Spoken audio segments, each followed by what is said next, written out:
It's over. It's actually over for Call of Duty. If you didn't see the Twitch viewership yesterday, this was the difference between Battlefield and Call of Duty Warzone. Now, this is monumental for a specific reason. Now, number one, yes, yesterday was the very first day of the Battlefield 6 open beta, but it was early access. It wasn't even the full day. Now, to get these numbers, they're a little bit inflated because a bunch of people were watching the Twitch streams in order to get drops, in order to get an access code to the beta.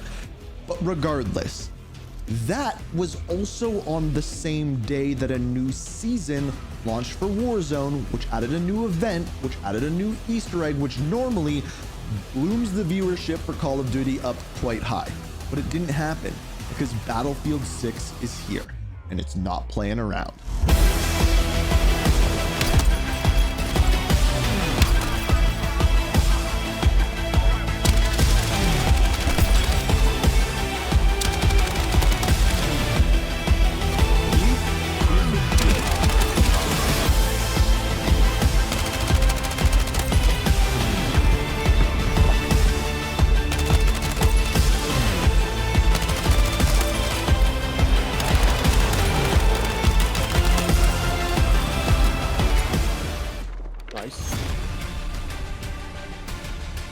Now, the reason why I say is it's over is because of how Call of Duty has treated the game since Modern Warfare 2019. Since 2019 came around and the boom of Warzone, they have gotten completely complacent. For a lack of better way to say it, they have just stopped caring. They thought that they could milk their audience and milk their players for money, putting out egregious bundles and things didn't people want, just thinking they would pay for them. And even when Battlefield was revealed and people were like, this is what we've been asking for, this is what we wanted to see, apparently behind the scene, the Activision leadership wasn't worried whatsoever because they quote unquote said Call of Duty is too big to fail. That's actually in an article from the Insider Gaming Network, which does pretty good reporting, especially when it comes to Activision.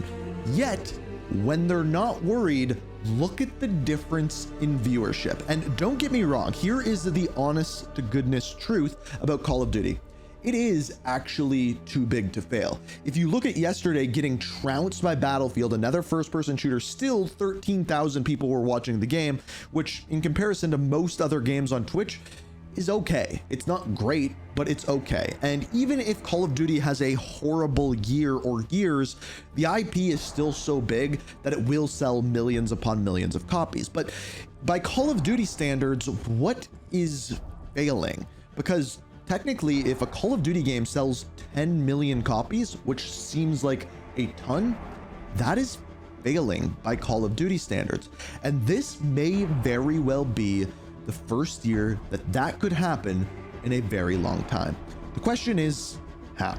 Well, first things first, I know you guys have been asking for more Battlefield content. We're gonna have more Battlefield content on this channel. I typically focus on story, Easter eggs, that kind of thing. There's gonna be more Battlefield story. There's gonna be more Easter eggs, that kind of thing coming very, very soon. But for now, this will have to be the Battlefield.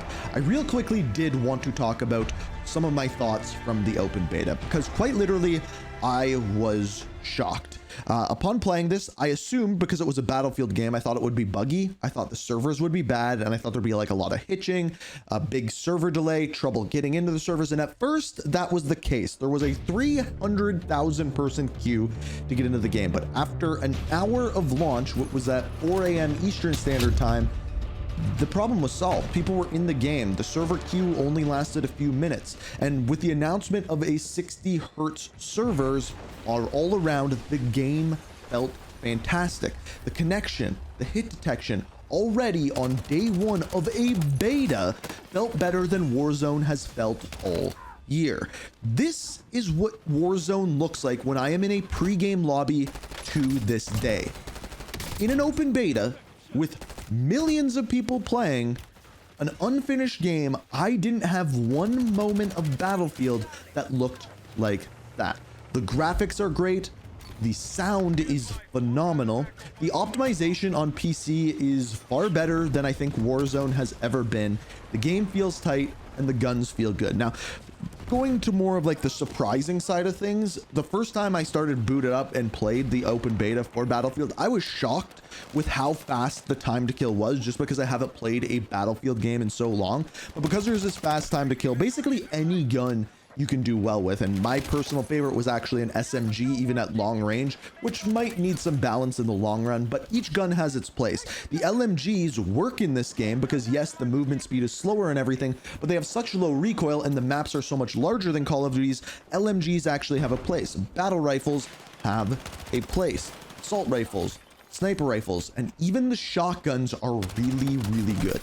Of course, because it's a Battlefield game, the environmental destruction is there and it feels great. And normally what I would say about Battlefield is I have two complaints about it. Number one, I get sick of getting killed by vehicles, but honestly, I didn't find much of a problem with that whatsoever. And in fact, I almost took more enjoyment out of destroying the vehicles than getting kills with them. And on top of that, the other complaint I normally have about Battlefield is there's very large gaps in spawning in and then getting into a gunfight, and then you die, and then you have to run back again. But somehow the map design of these maps within Battlefield 6, apparently the developers said they had them maps of Battlefield Bad Company 2 in mind, which makes a lot of sense because that was actually my favorite Battlefield game before this one. And in that game, you were constantly in gunfights, and that's exactly how these maps feel. However, if you're a traditional Battlefield fan, what I will say is there's a lot of close quarters, a lot of tight areas, and they're definitely trying to push a little bit towards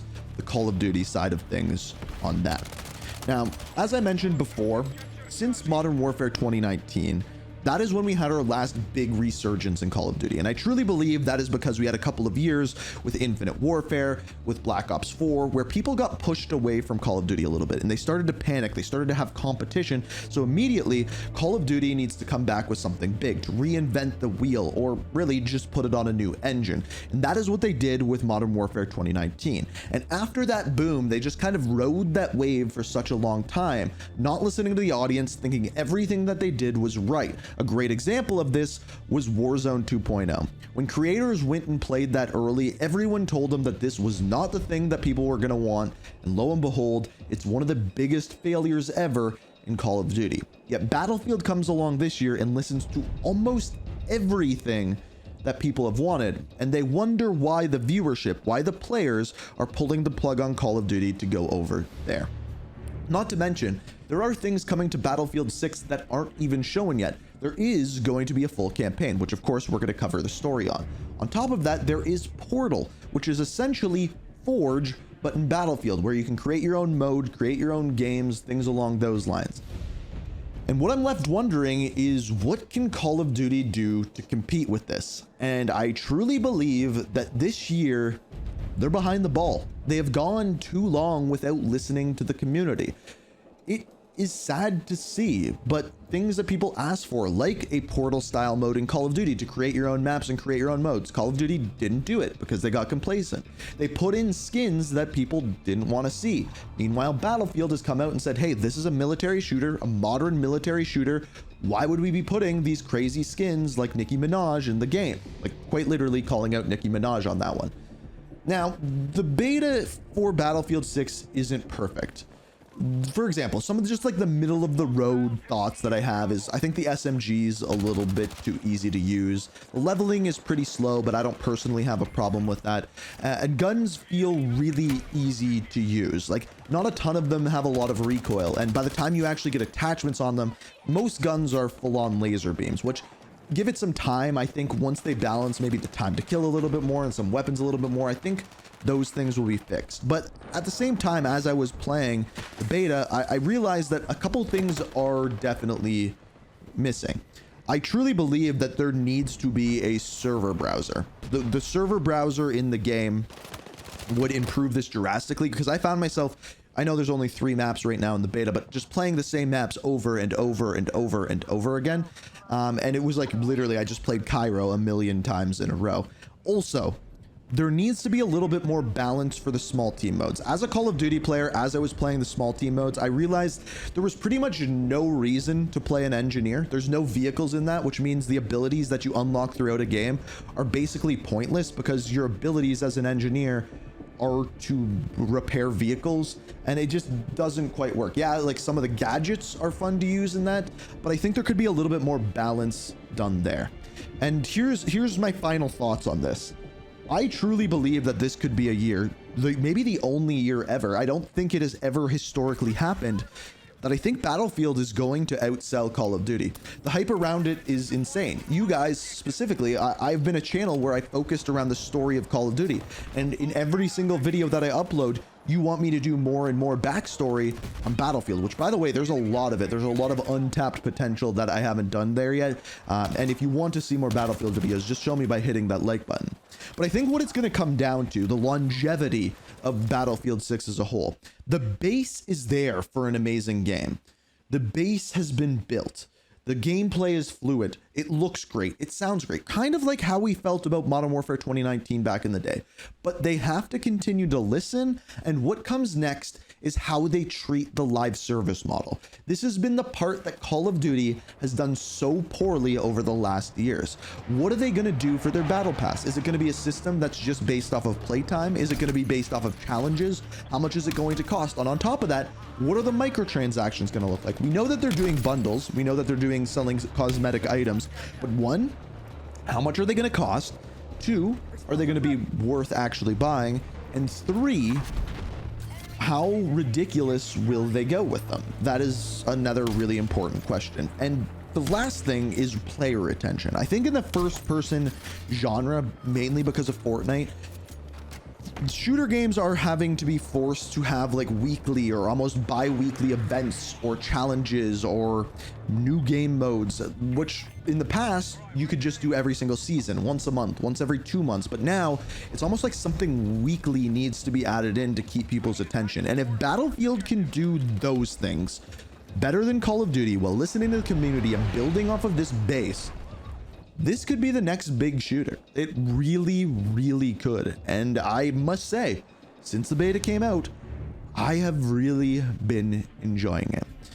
The question is, what does Call of Duty do now? And I truly believe it is going to be tough for them to sell Black Ops 7 against this.